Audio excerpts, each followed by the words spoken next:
یخنۍ کې سیوا والې راتلو سره سم لنډه بازارونو کې د خلکو رش کې اضافه وشي. څوک ځان لپاره ګرم کوټونه اخلي نو څوک خپلو ماشومانو زنانو لپاره خریداري کوي.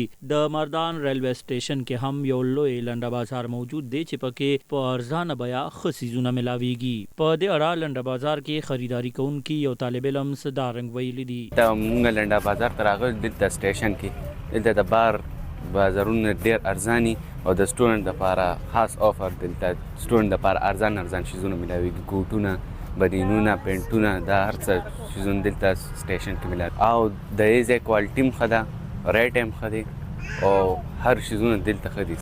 ریلوے سټیشن مردان کې موجود بازار کې د مضافاتي سیمو سره د نور ضلعو خلک هم خریداري کوي. رحمان رحیم مونږ راغلیو چې د صوابه یا روسین ډاګې نه مونږ خو دلته سکار باندې راغلیو، خو چونکې د وړو دا کوټونه وغیره شاټو نو مونږ دې خوا رالو دې بازار ته. دې کې مونږ چکر راولګولو نو دې کې یو خو کوالټي هم ډېره ښکلې ده او بل ریټس هم ډېر مناسب دي. لنډه بازار کې موجود یو دکاندار ویلي دي چې د تیر کال په نسبت سخت کال قیمتونه کم شوي دي. الله ښایسته یقین لږ سټارټ شوی دی او ماشاءالله خلک ډېر راځي. دې دپاره راځي که نن سبا مهنګایي دی او مهنګایي سره خلک دوکانونه سنې ګستې چې دې دپاره دا کباړ دغه دی او کباړ خرڅېږي، ښایسته ماشاءالله خرڅېږي، دا ارزان ملاویږي. دې دپاره خلک دلته راځي. نوې نه ډېر ارزان دی، موږ سره مال دی ښایسته مال دی، ښه صفا نوې نه ښه مال او په ارزان یې نوې نه ډېره.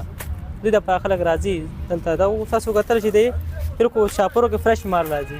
لنډه بازار د غریب ولس لپاره ځان د یخنۍ نه د بچ کولو یو ارزانه وسیله ده، چېرته چې ډېر په ارزانه بیه د ماشومانو، زنانو او نارینهو لپاره ګرمې کپړې، کوټونه او نور څیزونه ملاویږي. ولې حکومت لخوا درانه ټیکسونه د لنډې جامې هم د غریب ولس د وس نه بهر کوي. پکار ده چې حکومت په لنډې لګولې شوي ټیکسونو کې کمې وکړي. سنو پښتونخوا لپاره مردان نه ارشد علي خان.